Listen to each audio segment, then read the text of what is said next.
आज हम लोग पढ़ेंगे एड्रेसिंग मोड। प्रत्येक इंस्ट्रक्शन के साथ कोई निश्चित डाटा होता है जिसे इंस्ट्रक्शन द्वारा सोर्स से डेस्टिनेशन को ट्रांसफ़र किया जाता है। सोर्स एक रजिस्टर, कोई इनपुट पोर्ट अथवा कोई 8 बिट संख्या हो सकती है। इसी प्रकार डेस्टिनेशन एक रजिस्टर, कोई आउटपुट पोर्ट हो सकता है। सोर्स तथा डेस्टिनेशन वास्तव में ऑपरेंड होते हैं।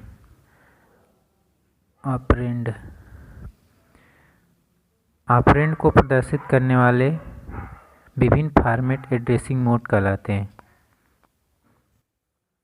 जैसे इसको पहले ही पढ़ चुके हैं। जैसे कोई इंस्ट्रक्शन है मूव A23 हेक्साडेसिमल, तो इसमें जो A और 23 है ये क्या है, ऑपरेंड है। ठीक है, ऑपरेंड या डाटा बोल सकते हैं। इस ऑपरेंड में एक सोर्स होता है, सोर्स, और एक क्या होता है, डेस्टिनेशन।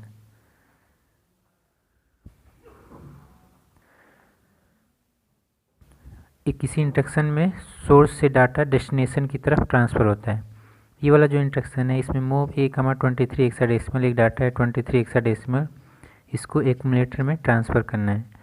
जो एड्रेसिंग मोड होता है, यहाँ पे लिखा है जो एड्रेसिंग मोड होता है, यानी ऑपरेंड को प्रदर्शित करने वाले विभिन्न फॉर्मेट एड्रेसिंग मोड कहलाते हैं। जो ऑपरेंड होते हैं ये हमारा क्या है, एक इंस्ट्रक्शन है कोई, जैसे मूव A, B। ठीक है, इसमें क्या है, ये आप कोड है और ये क्या है, ऑपरेंड है। तो ऑपरेंड को प्रदर्शित करने वाले जो विभिन्न फॉर्मेट होते हैं उन्हीं को एड्रेसिंग मोड कहते हैं। ऑपरेंड को प्रदर्शित करने वाले विभिन्न फॉर्मेट एड्रेसिंग मोड कहलाते हैं। ये 5 प्रकार के होते हैं। 8051 माइक्रो कंट्रोलर में एड्रेसिंग मोड 5 प्रकार के होते हैं। पहला है इमीडिएट एड्रेसिंग, सबको बारी बारी आगे पढ़ेंगे। दूसरा है रजिस्टर एड्रेसिंग। तीसरा है डायरेक्ट एड्रेसिंग। चौथा है रजिस्टर इनडायरेक्ट एड्रेसिंग। पांचवा है इंडेक्सेड एड्रेसिंग। इसको बारी बारी आगे पढ़ना है। अभी 8051 में जो 5 एड्रेसिंग मोड होते हैं उसमें पहला है इमीडिएट एड्रेसिंग। इमीडिएट एड्रेसिंग क्या होता है, इमीडिएट एड्रेसिंग मोड में ऑपरेंड इंस्ट्रक्शन में ऑपकोड के तुरंत बाद स्पेसिफाई होता है। इसमें क्या होता है, इमीडिएट एड्रेसिंग मोड में जो ऑपरेंड होते हैं वो इंस्ट्रक्शन में ऑपरेशन कोड के तुरंत बाद स्पेसिफाई होते हैं। इसमें ऑपरेंड 8 बिट या 16 बिट का कांस्टेंट डाटा होता है। इमीडिएट एड्रेसिंग का नाम इस तथ्य से आया है कि मेमोरी में स्टोर किए जाने वाला डाटा तुरंत ऑपकोड का अनुसरण करता है। स्टोर किए जाने वाला कांस्टेंट डाटा एक रजिस्टर से लेने के बजाय इंस्ट्रक्शन में ही दिया गया होता है। डेस्टिनेशन रजिस्टर जिसमें कांस्टेंट डाटा को कॉपी किया जाना चाहिए इंस्ट्रक्शन में दिए गए ऑपरेंड के समान आकार का होना चाहिए। जैसे इसमें एक एग्जाम्पल के रूप में एग्जाम्पल हमारा है, इसमें मूव A30 हेक्साडेसिमल। इसमें अगर इंस्ट्रक्शन से समझा, इसको डिफिनीशन समझा जाए तो इमीडिएट एड्रेसिंग मोड में ऑपरेंड इंस्ट्रक्शन में ऑपरेशन कोड के तुरंत बाद स्पेसिफाई होता है। तो एग्जाम्पल में लिखा गया है, इसमें जो ऑपरेंड होते हैं ये हमारे A, हैज सिंबल्स लगाया है 30 हेक्साडेसिमल, ये क्या है, ऑपरेंड है। तो इमीडिएट एड्रेसिंग मोड में जो ऑपरेंड होते हैं, ऑपरेंड जो होते हैं वो ऑपकोड के तुरंत बाद स्पेसिफाई होते हैं, ऑपकोड के तुरंत बाद स्पेसिफाई होते हैं। और जो ऑपरेंड होते हैं, ऑपरेंड में जो सोर्स होता है वो, या ये कह लें कि जो ऑपरेंड होते हैं उनकी जो लेंथ होती है 8 बिट या 16 बिट की हो सकती है। ऑपरेंड की जो लेंथ होगी वो 8 बिट या 16 बिट की होगी। इमीडिएट एड्रेसिंग के नाम का इस तथ्य से आया है कि मेमोरी में स्टोर किए जाने वाला डाटा तुरंत ऑपकोड का अनुसरण करता है। ठीक है, आगे इसमें जो डाटा होता है वो किसी रजिस्टर का नाम ना दे के वो डायरेक्ट डाटा का नाम दिया होता है। जैसे इसमें कहा गया है कि स्टोर किए जाने वाला कांस्टेंट डाटा एक रजिस्टर से लेने के बजाय इंस्ट्रक्शन में ही दिया गया होता है। जैसे मूव ए कामा सिंबल्स, इसका अर्थ होता है कि ये जो इसके पास जो लिखा गया हेक्साडेसिमल में कोड या एक प्योर डाटा है। तो स्टोर किए जाने वाले कांस्टेंट डाटा एक रजिस्टर से लेने के बजाय इंस्ट्रक्शन में ही दिया गया होता है, इसमें किसी रजिस्टर का नाम नहीं दिया गया होता है। तो इस इंस्ट्रक्शन का मतलब हो गया move A comma hash 30 hexadecimal, यानी 30 हेक्साडेसिमल जो डाटा है उसको एक्यूमुलेटर में ट्रांसफ़र करना है। एक चीज़ और है, डेस्टिनेशन रजिस्टर जिसमें कांस्टेंट डाटा को कॉपी किया जाना चाहिए इंस्ट्रक्शन में दिए गए ऑपरेंड के समान आकार का होना चाहिए। जैसे ये है हमारा ए जो 30 हेक्साडेसिमल है एक्यूमुलेटर में ट्रांसफ़र हो रहा है, इन दोनों की जो लेंथ है वो समान होनी चाहिए। अगर 8 बिट का एक्यूमुलेटर है तो जो डाटा है वो भी 8 बिट का होना चाहिए। नेक्स्ट मोड है रजिस्टर एड्रेसिंग मोड। इस मोड में ऑपरेंड या डाटा बैंक रजिस्टर का कोई रजिस्टर हो सकता है जो R0 से लेकर R7 में होते हैं।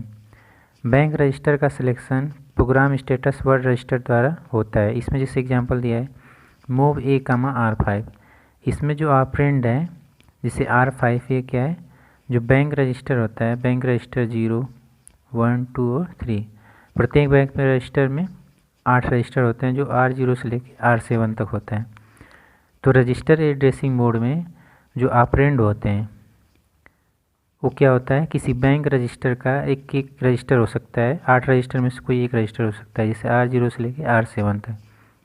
Example move A comma R5, जो R5 रजिस्टर का डाटा है उसको एक्यूमुलेटर में ट्रांसफ़र करना है। नेक्स्ट है डायरेक्ट एड्रेसिंग।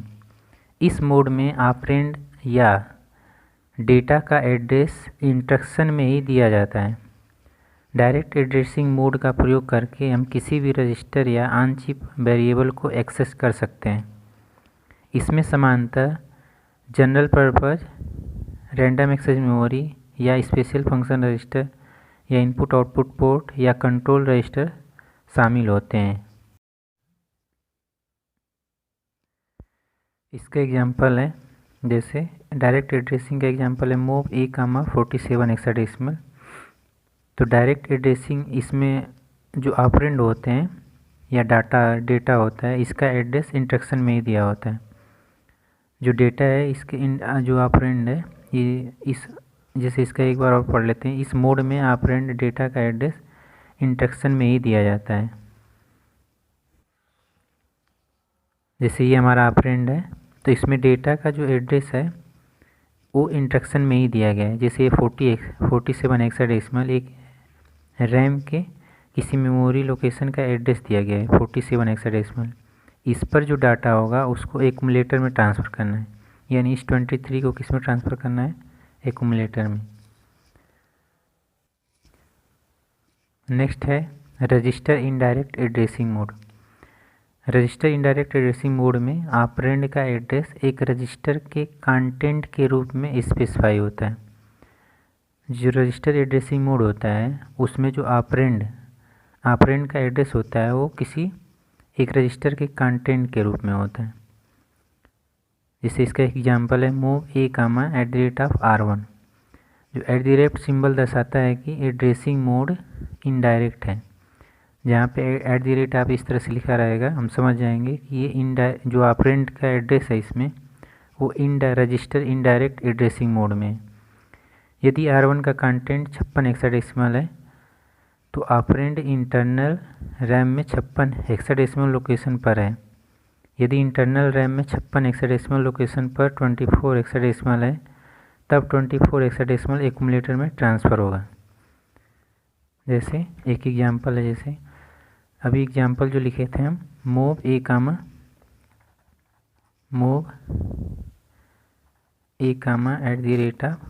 @R1। जैसे R1 रजिस्टर में अगर 56 हेक्साडेसिमल स्टोर है तो ये डाटा नहीं है, ये इंटरनल जो रैम है, ये हमारा इंटरनल रैम है, इंटरनल रैम के किसी मेमोरी लोकेशन का एड्रेस स्टोर होता है, ठीक है। ये रजिस्टर इनडायरेक्ट एड्रेसिंग मोड होता है, उसमें अगर इस तरह से R1 का अगर डाटा जो दिया है वो इंटरनल रैम के किसी मेमोरी लोकेशन का एड्रेस होता है, ठीक है। ये जो R1 लिखा है यहाँ पे अगर इस तरह से लिख दिया जाए मूव A, 56 हेक्साडेसिमल, तो R1 में जो 56 हेक्साडेसिमल स्टोर है ये एक इंटरनल रैम के किसी मेमोरी लोकेशन का एड्रेस होता है। इस पे जब जो डाटा स्टोर होता है उस डाटा को एक्यूमुलेटर में ट्रांसफ़र करना होता है। तो मूव A, R1 का मतलब ये R1 रजिस्टर में जो कंटेंट स्टोर है यानी 56 हेक्साडेसिमल जो स्टोर है, इस 56 हेक्साडेसिमल या 56 हेक्साडेसिमल इस इंटरनल रैम की मेमोरी लोकेशन पे जो डाटा स्टोर है उसको एक्यूमुलेटर में ट्रांसफ़र करना है, इसलिए इसका नाम रजिस्टर इनडायरेक्ट एड्रेसिंग नाम दिया गया। इनडायरेक्ट एड्रेसिंग मोड में R0 तथा R1 रजिस्टर का यूज किया जाता है। इनडायरेक्ट एड्रेसिंग मोड में इन रजिस्टर को पॉइंटर रजिस्टर भी कहते हैं। नेक्स्ट है index addressing mode. Index addressing mode, the effective address of the operand is the sum of the base register DPTR register and the offset register accumulator register, ठीक है। जो index addressing mode होता है उसमें जो operand का address होता है वो DPTR रजिस्टर का एड्रेस, DPTR रजिस्टर का जो डाटा है तथा एक्यूमुलेटर का जो डाटा है यानी ऑफसेट रजिस्टर का डाटा है, उनका जब जो योग होता है, जो सम प्राप्त होता है, वही हमारा जो ऑपरेंड का एड्रेस होता है। In index addressing mode only move and jump instruction use. जो इंडेक्स एड्रेसिंग मोड होता है उसमें केवल मूव C तथा जंप इंस्ट्रक्शन का यूज किया जाता है। इसमें एग्जांपल जैसे दिया है move C A, @A plus DPTR। यहाँ पे इसको समझ लेंगे move C A, @A plus DPTR। जो DPTR रजिस्टर होता है उसका डाटा प्लस एक्यूमुलेटर का डाटा, इन दोनों को सम करके जो आउटपुट प्राप्त होता है उसको एक्यूमुलेटर में ट्रांसफ़र करना है। यहाँ पे है A move C A, @A plus DPTR। यहाँ पे इसका जो एक्यूरेट एग्जांपल है move C A, @A plus DPTR। A plus DPTR को जोड़ने के बाद जो डाटा आएगा उसको एक्यूमुलेटर में ट्रांसफ़र करना है, उस लोकेशन का डाटा एक्यूमुलेटर में ट्रांसफ़र करना है।